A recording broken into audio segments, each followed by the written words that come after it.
Hey everyone, in this video, I'm going to show you how you can return and get refund on SHEIN application.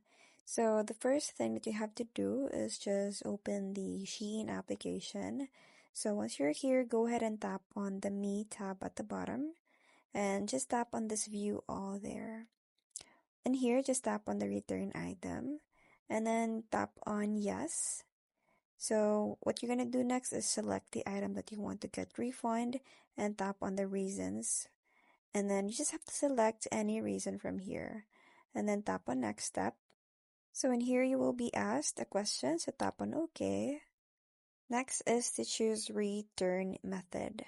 So from here, just tap on return courier option, tap on request, and then go ahead and tap on the original request account. So once you're done with that, go ahead and tap on confirm and then submit. And then there you have it. I hope you find this video helpful. Thank you for watching and I'll see you in my next one. Bye!